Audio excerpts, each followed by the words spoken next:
Bu Dahlia, benarkah ada perubahan untuk syarat independen? Ya, sebenarnya PKPU yang sekarang dibahas itu sedang membahas hal-hal yang sangat teknis sifatnya. Tidak ada perubahan aturan terkait dengan undang-undang. Baik. Ya, terkait dengan apa yang telah diatur dalam undang-undang. Ya, jadi kalau undang-undang sudah mengatur sedemikian rupa, itu yang akan dituangkan dalam PKPU. Tujuannya adalah penataan aturan, ya, revisi PKPU dalam hal pencalonan dan lain-lain adalah penataan aturan. Tapi apakah harus ada materai surat pernyataan dukungan, Bu, kepada calon independen? Ya, jadi memang untuk dukungan dengan menggunakan materai, sebenarnya seperti yang tadi disampaikan oleh Ketua KPU RI, itu tidak perlu perdukungan orang per orang yang ada disampaikan kepada calon perseorangan, ya. Jadi materai hanya dibubuhkan pada daftar nama-nama pendukung yang dikumpulkan dalam sebuah kelurahan, ya. Nah, kemudian kalau sudah dikumpulkan semua dalam sebuah kelurahan, daftar nama-namanya itu kemudian diakhiri dengan materai, ditandai dengan materai. Artinya kalau di Jakarta, kalau jumlah kelurahannya itu 267 kelurahan, maka hanya membutuhkan 267 materai. Tapi kan ini artinya ada peraturan baru yang kemudian mengganjal begitu, Bu. Apa sih, Bu, yang sebenarnya menjadi alasan harus ada materai di masing-masing kelurahan yang ada di Jakarta katakanlah? Kalau sebenarnya dukungan itu kan memang harus dibuktikan bahwa dia sebagai dukungan yang sah, ya. Dan materai itu adalah tanda legalisasi dukungan, gitu, ya. Legalisasi. Tapi apa bedanya, Bu, ketika misalnya tidak ada membubuhkan materai dengan ya sudah yang sekarang saja begitu? Ya, materai itu sebuah legalisasi, Mbak. Legalisasi pernyataan bahwa seluruh dukungan ini sah. Jadi seperti mendeklar bahwa ini semua dukungan sah. Apa tandanya, ya? Tanda legalisasi itu kan bisa stempel, bisa lain-lain, ya. Legalisasi dalam hal ini adalah materai yang kemudian hanya dibutuhkan satu kelurahan satu materai saja, gitu, untuk seluruh dukungan yang dikumpulkan per kelurahan. Jadi tidak benar bahwa setiap pendukung itu yang sudah menuliskan dukungannya dalam formulir-formulir yang mereka tanda tangani, kemudian mereka harus melampirkan materai juga. Tapi bukannya gitu. Ketika ada KTP sudah cukup, Bu, untuk jadikan bukti? KTP dan tanda tangan itu belum cukup bisa jadi bukti sebenarnya. Dia harus diverifikasi secara faktual, ya. Pertama, dia harus dinyatakan sah secara administrasi.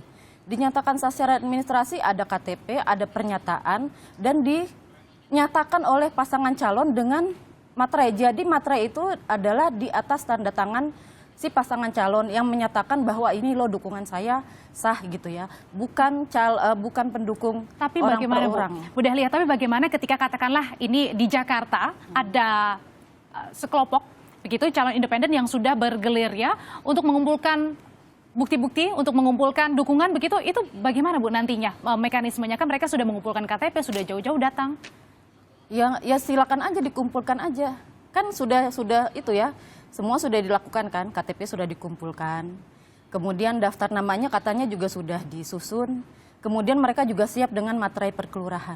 Tapi kan ini membebani, Bu, dari biaya calon independen sendiri begitu. Yang calon independen adalah ya uangnya adalah mungkin bisa dikatakan terbatas jika dibandingkan dengan partai politik. Saya tidak tahu kalau ada calon independen berkeberatan untuk membeli materai sejumlah 267 materai. Karena ya materainya harganya 6.000, yang dibutuhkan hanya 267 saja, gitu, ya, untuk dibubuhkan per kelurahan. Saya tidak tahu kalau ada calon perseorangan yang keberatan dengan itu, ya. Dan selama pilkada beberapa tahun ini tidak ada calon perseorangan yang keberatan melakukan itu. Itu dilakukan dari dulu tadi yang disampaikan oleh Ketua KPU RI bahwa itu dilakukan pada pilkada-pilkada sebelumnya juga. Berarti artinya tadi apa yang disampaikan oleh Gubernur DKI Jakarta tidak beralasan, Bu, kalau keberatan dengan ada hal ini dan juga kira-kira menjanggal begitulah dengan nantinya calon independen. Saya ingin menyatakan bahwa yang benar itu adalah apa yang disampaikan KPU RI. Jadi yang benar aturannya apa yang disampaikan KPU RI, bahwa materai hanya dibubuhkan pada dukungan per kelurahan, bukan orang per orang. Perludem sendiri Bu ini menyatakan bahwa terjadinya pembengkakan anggaran nih. Kalau misalnya memang hal ini terjadi harus ada pembubahan materai. Tidak akan ada aturan itu, Mbak. Aturannya itu tetap per kelurahan 1 materai. Jadi kalau per orang itu 1 materai itu akan membebani. Tapi kan bukan itu aturannya. Aturannya per kelurahan 1 materai. Kemudian kan sekarang Bu, untuk calon perseorangan ini menggunakan daftar pemilih tetap tahun lalu. Kemudian nanti apakah ada perubahan juga Bu yang akan diatur? Maksudnya daftar pemilih tetap? Daftar pemilih tetap tahun lalu kan, ketika misalnya nanti pemilu terakhir. Pemilu terakhir begitu. Lalu kemudian nanti apakah ada perubahan lagi Bu ke depannya? Kenapa ada perubahan lagi? Kan itu sudah diatur oleh keputusan Mahkamah Konstitusi bahwa dukungan itu adalah prosentasenya bukan dari jumlah penduduk, tetapi dari data pemilu presiden. Kalau Artinya dari adalah jumlah penduduk itu sangat besar jumlahnya. Kalau di Jakarta itu bisa sampai 700.000. Tetapi oleh MK telah di judicial review, ya telah dibatalkan dan diganti dengan aturan yang terakhir, di mana MK menyatakan harusnya itu prosentasenya dari data pemilu terakhir. Nah, pemilu terakhir adalah pemilu presiden, sekitar 7 juta pemilih. Kalau artinya kemudian tidak naik atau turun? Kalau sekarang turun, Mbak. Kalau kita ikut undang-undang sebelum judicial review MK itu bisa sampai 700.000.